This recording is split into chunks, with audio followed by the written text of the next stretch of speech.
Welcome back to The Verdict, a podcast brought to you by MLMIC Insurance Company.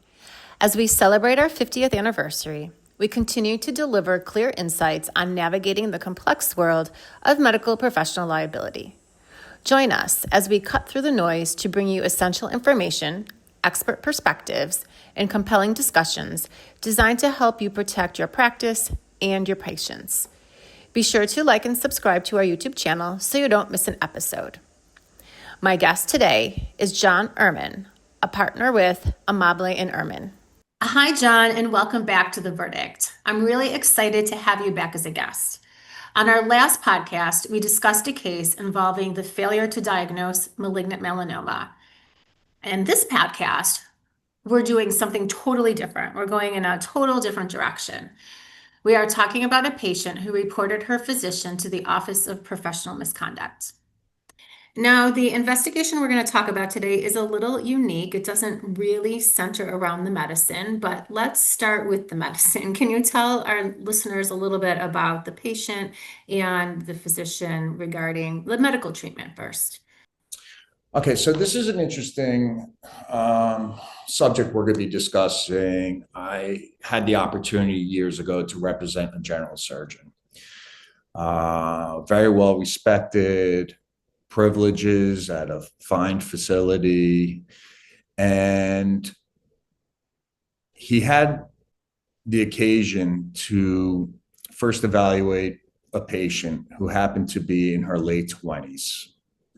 This was a accomplished patient, highly educated, world traveler.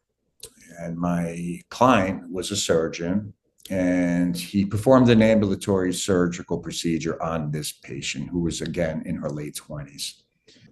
The relationship as a physician-patient relationship was very brief. It was the ambulatory surgery, and it was approximately 3 or 4 post-op visits. And the relationship ended from a physician-patient relationship. What happened was my client, an accomplished surgeon, and the patient, it was around Christmas time, they clearly developed feelings for each other. My client had indicated to the patient that if we are going to go on in our physical, loving relationship, I cannot be your physician anymore. And what happened here was my client was separated at the time, again, an accomplished surgeon who, for lack of better terms, fell in love with this patient. They had a relationship. They traveled together. He bought her presents. It was everything that you would expect in a relationship. Approximately 10 months after the surgery, after the quote relationship had been terminated, when I'll call her the patient realized that my client was not going to get divorced, she made a complaint to the Department of Health. It's unfortunate, but in this type of situation, again, these were 2 consenting adults having a physical, loving relationship that just went sour. She reported my client to the Department of Health, and what unfolded essentially was a full-blown investigation. An investigation where the Department of Health probed and asked my client really pointed, detailed questions about their relationship. Mind you, my client was separated at the time. He was not divorced. And I'm not here to provide moral guidelines on how someone should live their life. The way I looked at it was this was a consensual relationship between 2 adults that occurred after the physician-patient relationship. We'll discuss it, Tammie, but the Department of Health thought otherwise. So, and with this specific investigation, it had absolutely nothing to do with the medicine, right? The treatment that the surgeon provided, totally fine. There were no post-op complications. She was essentially the patient-physician relationship essentially ended, and then they started off a romantic relationship. That is correct. There was not going to be a claim that the surgery was performed improperly, haphazardly. What developed was an investigation into the relationship, the romantic relationship by itself. Now, there were some other issues in which the Department of Health focused on as to whether or not my client, after the termination of the relationship, provided the patient with over-the-counter drugs, medications that did not require prescription. They were looking at everything. They were looking at the relationship itself. When did the physician-patient relationship end? Did they have sexual relations in the doctor's office?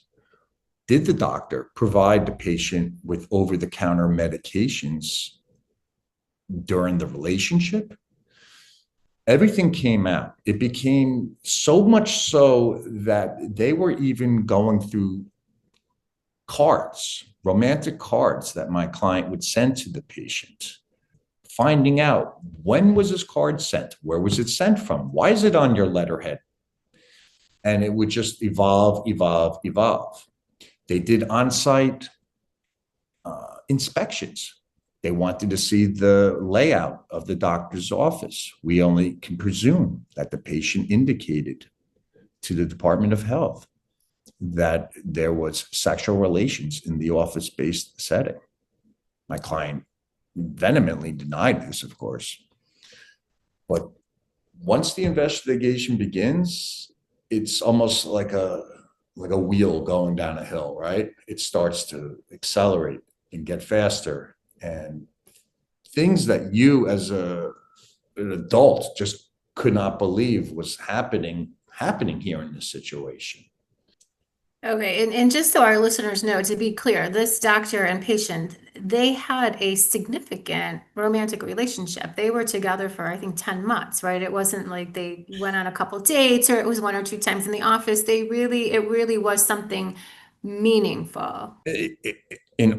Yes, correct. Tammie, you're 100% correct. This was a romantic relationship. This was, as you alluded to, not just one or two times together. No, this was meeting extended family, going on weekends away, gifts being provided by both parties to each other. But unfortunately, the relationship got to a point where there were expectations by the quote patient that were not met by my client. And there were hurt feelings, clearly.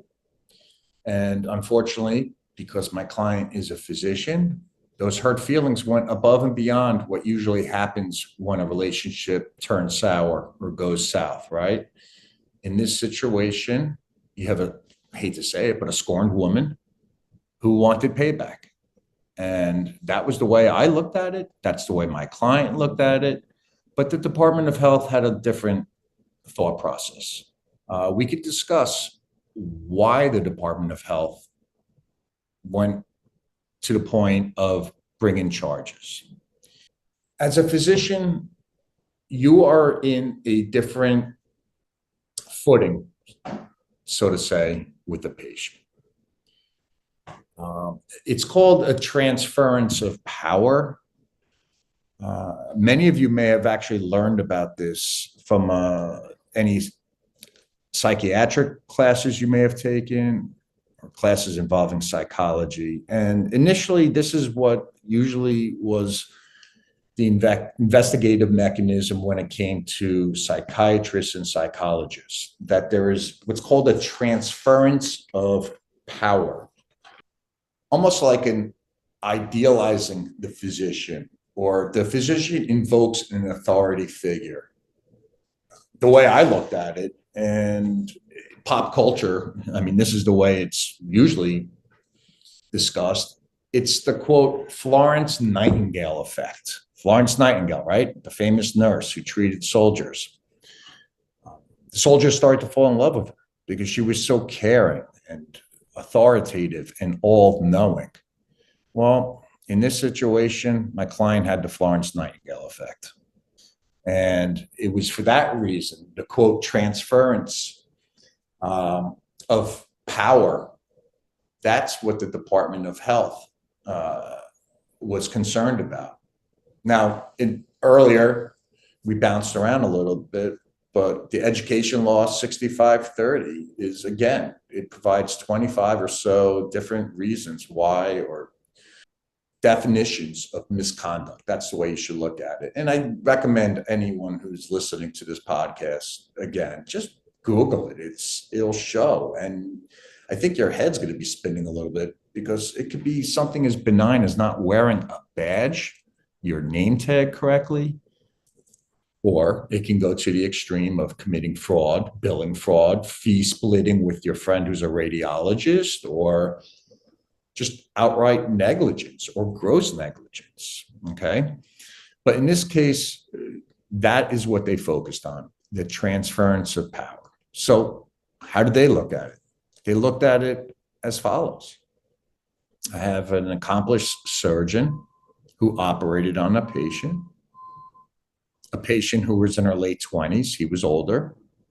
Granted, she was a college educated, master's degree, world traveler, accomplished in her own right, based on his stature, based on the fact that he operated on the patient, treated the patient, and by all accounts, cured the patient and saw the patient for 3 or 4 post-op visits, was not on equal footing.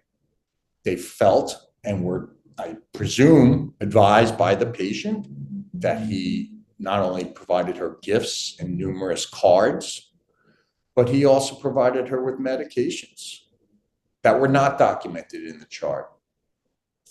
Record keeping is another violation that could be construed as misconduct. The fact that he didn't put in his chart various medications. Now, mind you, these were over-the-counter medications, not opioids, not DEA required prescriptions, but it just led to the Department of Health's position that there was still a physician-patient relationship, notwithstanding the fact that he was providing her with medications after the relationship had ended. It was almost a catch-all. They were bootstrapping these medications as almost as if the relationship was still continuing, i.e. the physician-patient relationship, and hence it was a moral failure of our client to have a sexual relationship with the patient.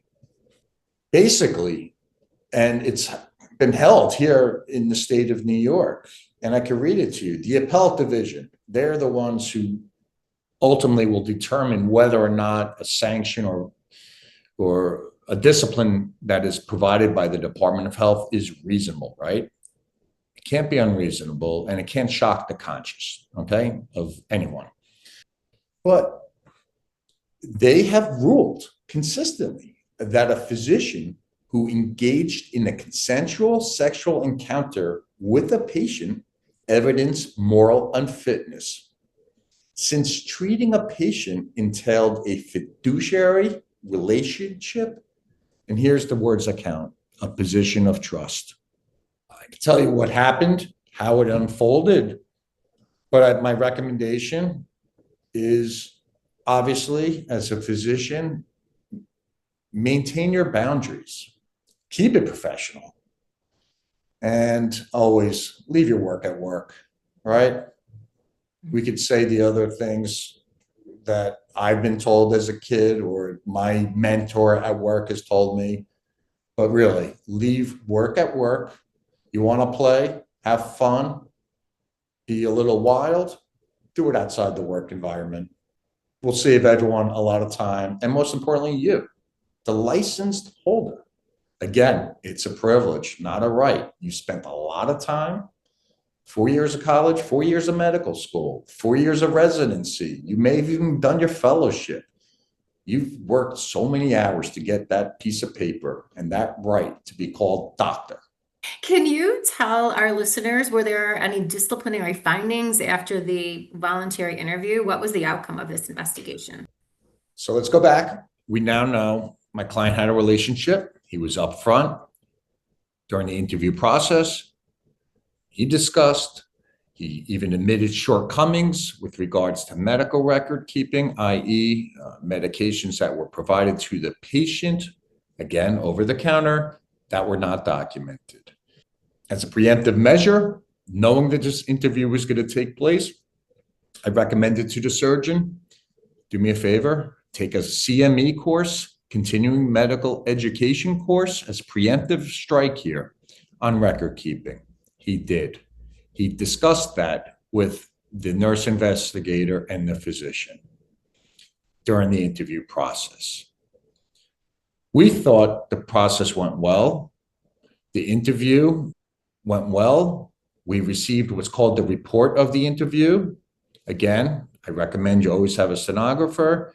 There were some inconsistencies, but it was all worked out. But we did receive the report of the interview, a 3-page letter indicating what was said, who was present, the substance of the discussion.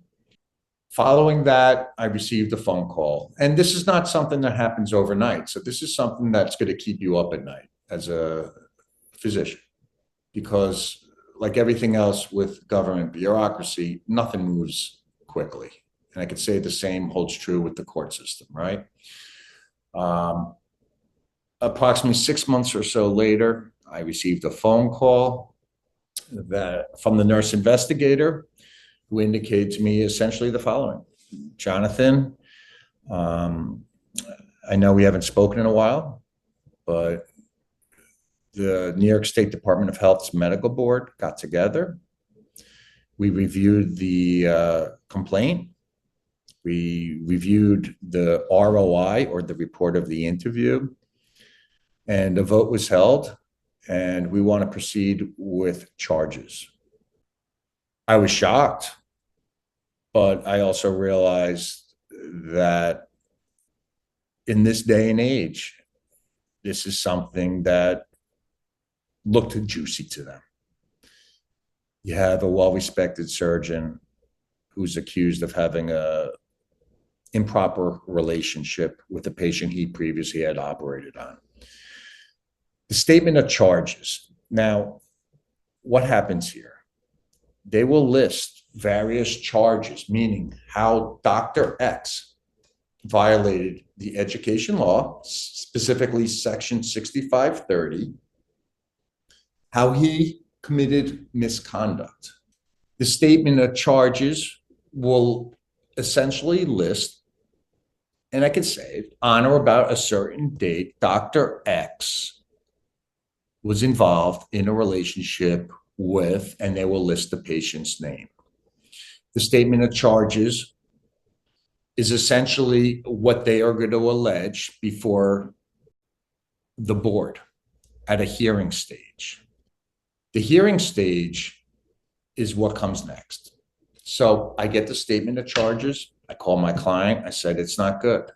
They want to charge you with misconduct, and here are the reasons why.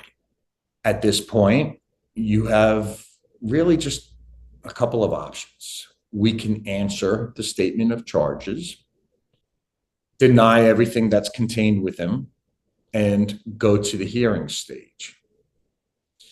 Or this is the opportunity where I could reach out to now the bureau attorney and say, let's put the brakes on the process. I know you have these charges that you want to file against my client for misconduct. How do we make this work out for the both of us? Quote, let's make a deal. Let's try to figure this out. And I'm going to tell you the reason why. The hearing stage is not a hearing that you would envision in a courtroom proceeding.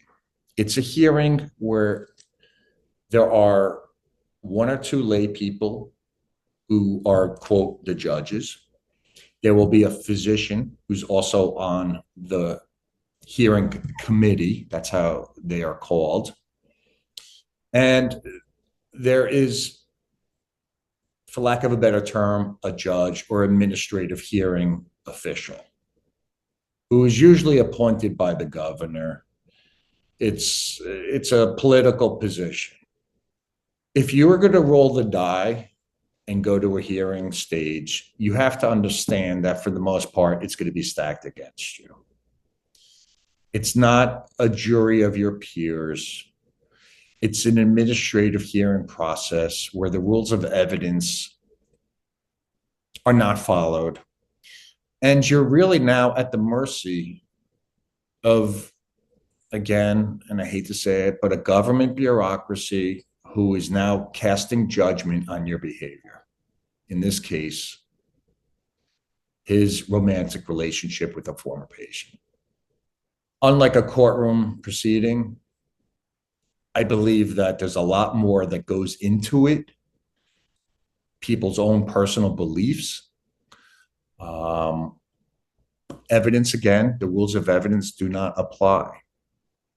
And if you're going to now go to the hearing process, now's the point where the government, or specifically the Department of Health, can ask for sanctions or penalties way further than you even envisioned.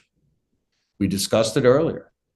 If they're going to go through a hearing process and call witnesses and maybe call former deans of medical schools who talk about the ethical properness of a doctor in the treatment of a patient, again, there's a lot of moral quandaries that are faced with this type of fact pattern as we know it, but they can seek revocation, suspension. They can seek having a practice monitor, but whatever they are going to seek is going to be disciplinary in nature. And it could affect you from an economic standpoint for years to come.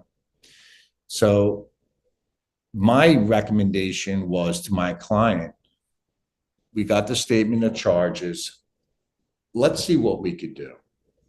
Let's put forth maybe some correspondence where we provide the mitigating details. The fact that it was a romantic relationship, it wasn't a 1 or 2 night stand situation here. The fact that you've been licensed for so many years with not a blemish on your record. The fact that you've taken continuing medical education courses. The fact that you will always have a chaperone present when treating the opposite sex.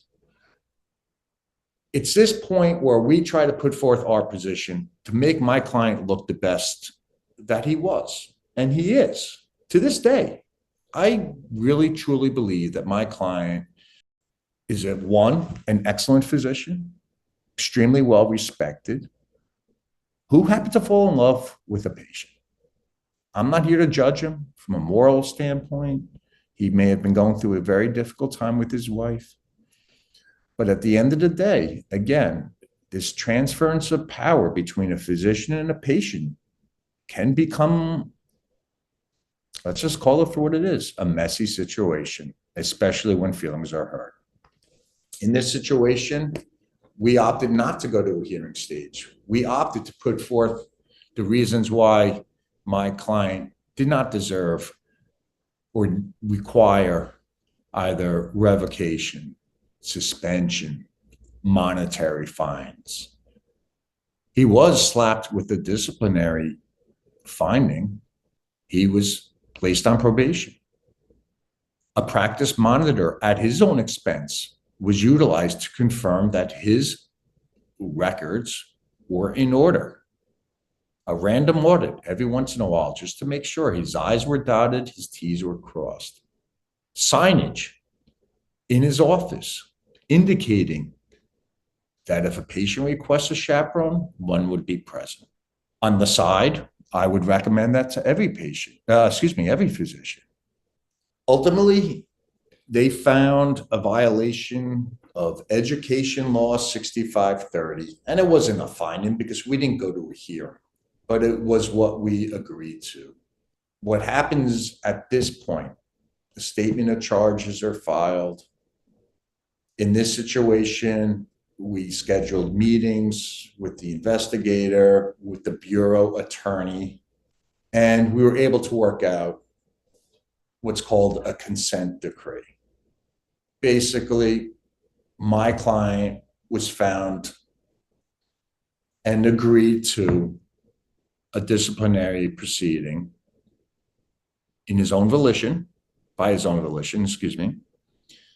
And it was worded because it was going to be publicized on their website. Department of Health has a website where all findings or consent orders or even findings following a hearing are published on a quarterly basis, alphabetical order of the physician's name.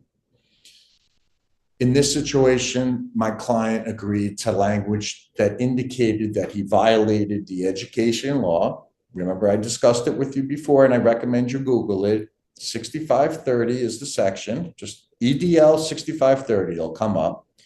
And he agreed to number 31, which is, quote, willfully harassing, abusing, or intimidating a patient either physically or verbally. That's what the public got to see. To my client, it saved the marriage, thankfully.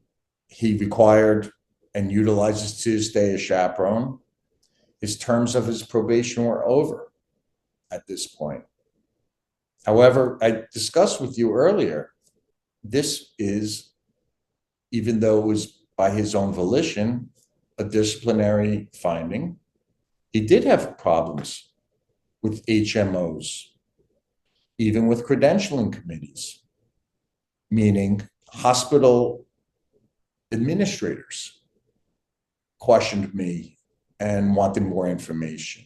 Most importantly, his name is now listed on the New York State Department of Health's website. Some people may say it's overkill. Some people may say he got off easy. That's not for me to decide. My job is to make sure and hope that the best outcome happens for the physician. He wasn't licensed in other states. I've had situations where doctors are licensed in multiple states. For instance, teleradiology. You could work from your home, be licensed in 4 or 5 different states, reading films on behalf of emergency rooms. If one state's going to sanction you, I can guarantee you other states will. And it becomes, like I said earlier, that wheel rolling down a hill where it's not going to be just the state that's now looking into your actions or inactions.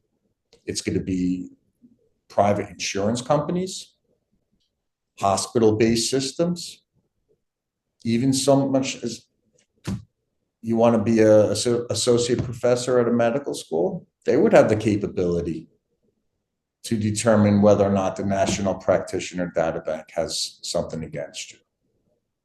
I'm asked the question a lot, actually. You know, we all know the basic reasons why the Department of Health would, come after you.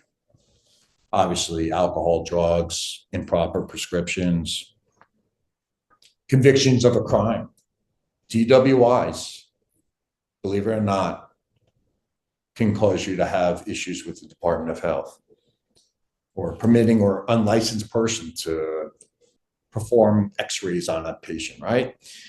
Or even fee splitting, but even negligence.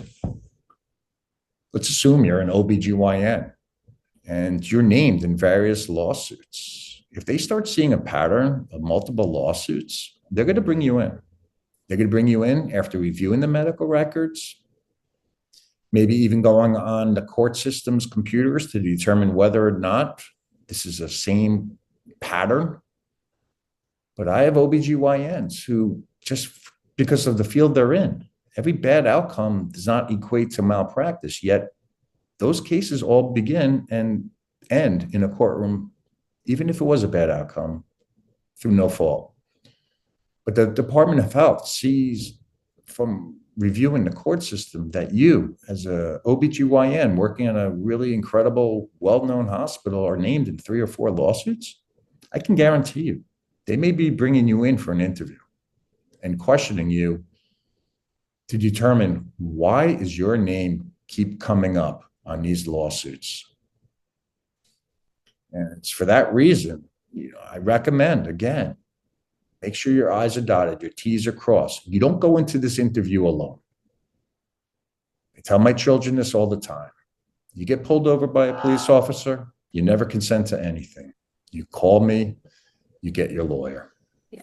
The same holds true with you as someone who worked so hard to get where you are. And you only have good intentions to treat and care for people. But with that comes a really strong responsibility. Exactly. Exactly. Well, I think that this is a really good investigation to share with our listeners. And there's quite a few lessons learned and all that information, documentation, inappropriate relationships with patients.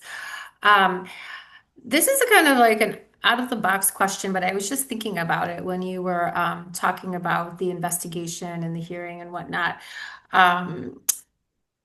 We often tell our insureds, we often advise our insureds about a letter discharging the patient from practice.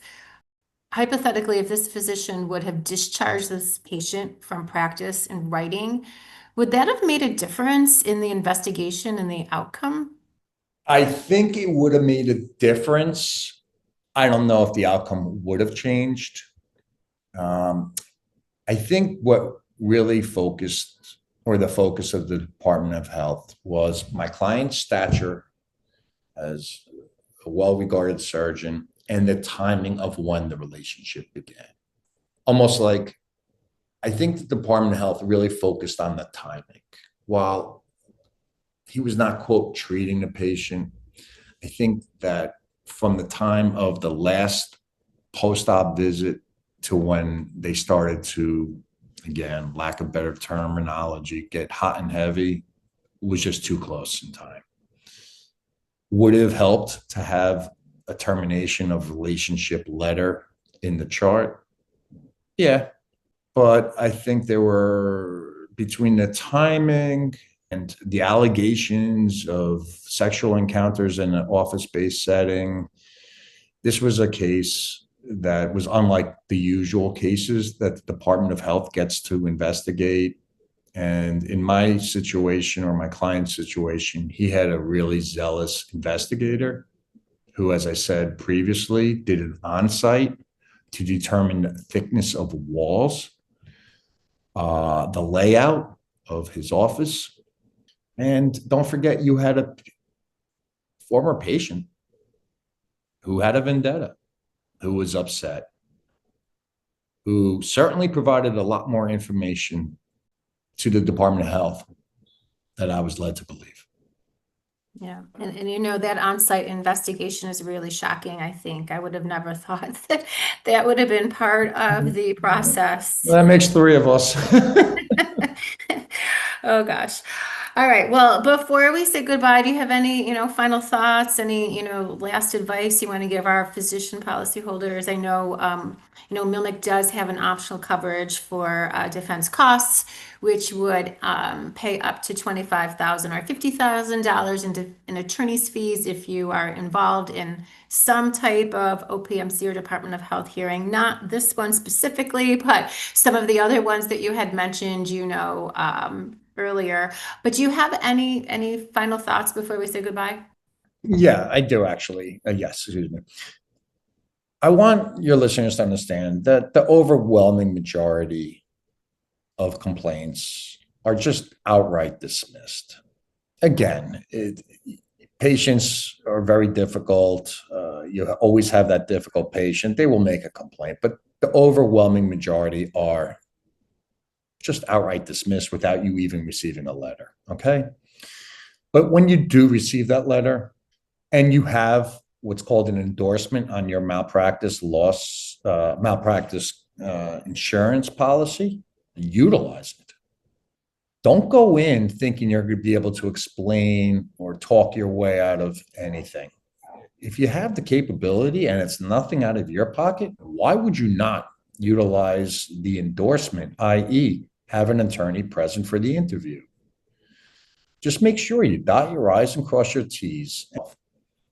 So I tell my clients, utilize it, use it or lose it, right? That's the way I look at it. And I think the overwhelming majority of complaints are, again, dismissed.